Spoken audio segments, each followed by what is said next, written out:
Hello friends, welcome to SSC coaching centre. दोस्तों, आज के वीडियो में हम बहुत अच्छे प्रश्नों की यानी कि प्रॉफिट लॉस के प्रश्नों की बात करेंगे, जिसमें कि डिफरेंट क्वेश्चन रखे गए हैं। तो चलिए स्टार्ट करते हैं। पहला प्रश्न है, एक व्यापारी 15% लाभ पर एक टेबल को 460 रुपए में बेचा और उसने एक दूसरी टेबल को 10% की हानि पर बेचा और इस तरह उसे पूरे सौदे में ना तो हानि ना ही लाभ होता है। तो बताएं कि उसके टेबल का मूल्य क्या था, दूसरी टेबल का, यानी कि दूसरी टेबल का मूल्य क्या था, यह पूछा जा रहा है।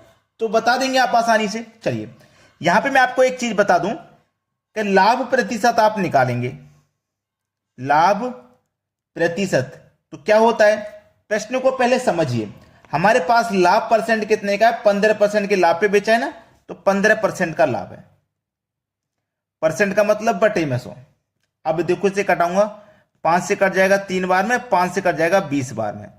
ठीक है, यानी कि इसका मतलब क्या है कि 20 रुपए की चीज पर 3 रुपए का प्रॉफिट। कॉस्ट प्राइस 20 रुपया है, उस पर हमें 3 रुपए का प्रॉफिट हो रहा है, तो इसका मतलब हम उसे 23 रुपए की बेचेंगे। 20 रुपए की चीज को 23 रुपए में बेचेंगे तो हमें 3 रुपए का प्रॉफिट। ठीक है, क्लियर हो गया ना। तो चलिए कॉस्ट प्राइस निकालते हैं।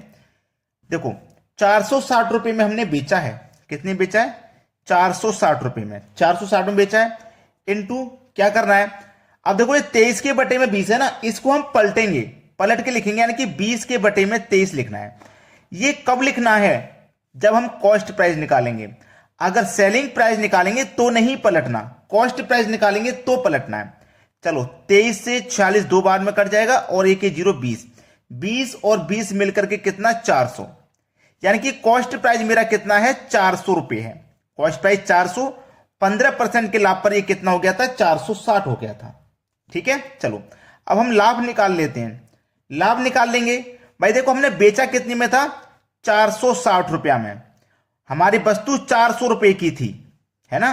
तो क्या करेंगे, विक्रय मूल्य में से क्रय मूल्य को घटा देंगे, वो लाभ पता चल जाएगा। तो लाभ हमारा कितने का भाई, 60 रुपए का लाभ है। ठीक है, क्लियर है ना सभी को, 60 रुपए का लाभ है।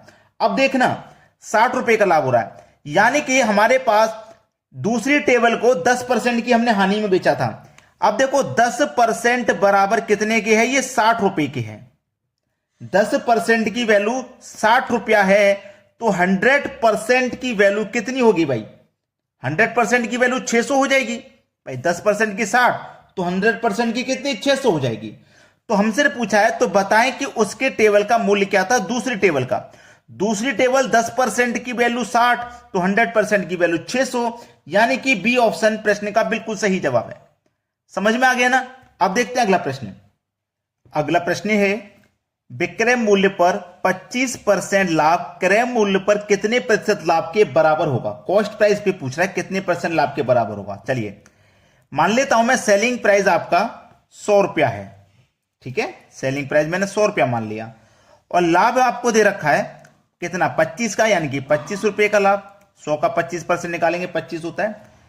अब कॉस्ट प्राइस निकालो आप। कॉस्ट प्राइस कैसे निकलेगा भाई, 100 रुपए में से जो लाभ का 25 है उसे घटा देंगे तो 75 रुपया हो जाएगा। ठीक है ना। अब लाभ का परसेंट निकालो। ठीक है, लाभ का परसेंट निकालो। तो देखो, 25 का लाभ है। अब ये जो 25 का लाभ है कितने पर है, कॉस्ट प्राइस पर निकलता है हमेशा लाभ या नुकसान, जो भी होता है कॉस्ट प्राइस पर। कॉस्ट प्राइस आपका 75 है। प्रतिशत के लिए आप क्या करोगे, 100 से मल्टीप्लाई।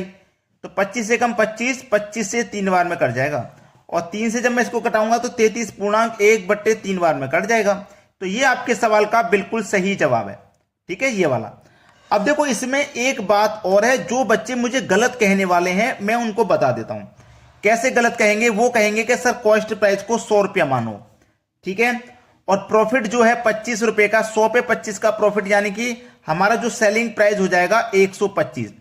कॉस्ट प्राइस 100 मानेंगे, 100 की चीज को 125 में बेचेंगे, तब हमें 25 का प्रॉफिट होगा, है ना। अब हम लाभ परसेंट निकालेंगे। ठीक है, लाभ परसेंट हम निकालेंगे, 25 का लाभ। ठीक है, 25 का लाभ हो जाएगा, कितने का लाभ, 25 का लाभ। लाभ हो चाहे नुकसान, हमेशा कॉस्ट प्राइस पर निकलता है। कॉस्ट प्राइस मैंने यहां पे 100 माना था, प्रतिशत के लिए 100 से मल्टीप्लाई। 100 से 100 कट गया, 25 आ गया, डी ऑप्शन सही हो गया। तो एक ये भी आंसर है इसका, एक आंसर इसका ये भी है। तो यहां पे जो एग्जामिनर सही आंसर कर रहा है वो 33.1/3% को कर रहा है। 25% को नहीं कर रहा, क्योंकि हम जब कोई भी क्वेश्चन लेकर के आते हैं हम उसमें यह भी चेक करते हैं कि एग्जामिनर ने इसका आंसर जो दिया है वो क्या दिया है। ठीक है, आपने ये किया होगा, मैक्सिमम बच्चों ने ये किया होगा, लेकिन पास कौन से बच्चे हुए जिन्होंने ये आंसर किया है। ठीक है ना, तो आप भी इसी तरीके से सोचेंगे और सवाल को सही करेंगे। अब देखेंगे अगला प्रश्न। अगला प्रश्न है, अवनीत एक घड़ी 20% छूट पर खरीदता है तो 25 रुपए की बचत करता है, तो बताएं कि उसने घड़ी के लिए कुल कितने रुपए अदा किए। देखो, अवनीत एक घड़ी 20% की छूट पे खरीदता है तो 25 रुपए की बचत कर रहा है, यानी कि उसको छूट मिली 20% की और रुपए में कितने की बचत होगी, 25 रुपए की, यानी कि 20% 25 रुपए के बराबर है ना, 20% 25 रुपए के बराबर है। तो उसने कितने परसेंट अदा किए होंगे, 80%, क्योंकि आप अच्छे से जानते हैं कि कोई भी चीज अपने आप में 100% की होती है। अब 100% में से उसने 20% की छूट मिल गई तो उसने 80% का ही पैसा दिया है। ठीक है, तो 80% की वैल्यू आप निकाल लीजिए। कैसे निकालोगे, इस 25 में इस 20 से डिवाइड करोगे। 80% का मान निकालने के लिए 80 से डिवाइड कर मल्टीप्लाई कर दोगे, यहां पे बात खत्म हो जाएगी। 20 से 4 बार में कटेगा, 25 चौके 100, यानी कि उसको जो उसने अदा किया है ना वो 100 रुपया अदा किया है।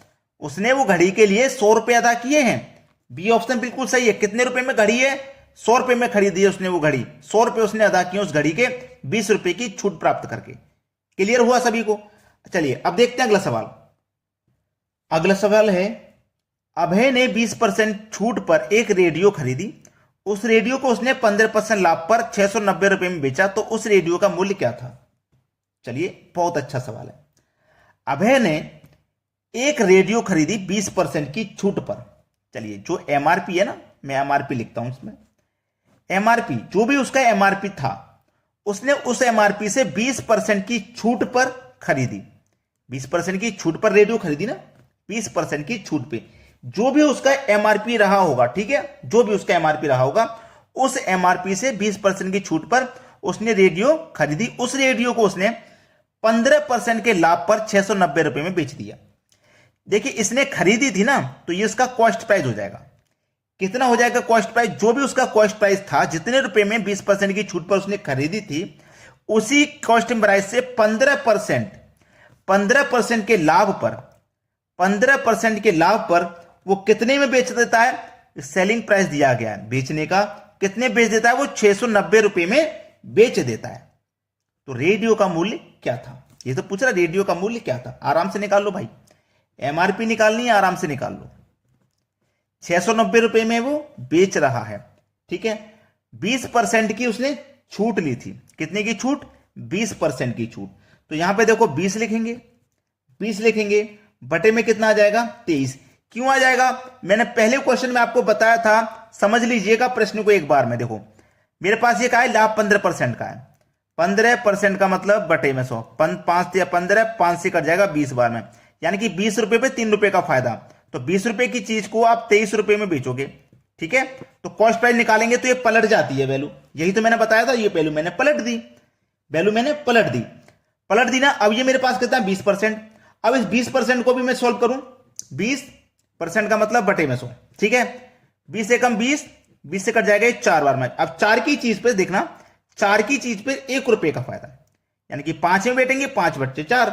अब ये क्या हो जाएगा, 5/4 हो जाएगा, 5/4। इसको हल करना है, आंसर समझो आ गया। 23 से कट जाएगा ये 3 बार में, और एक 0, यानी कि 30 हो गया। 30 हो गया ना।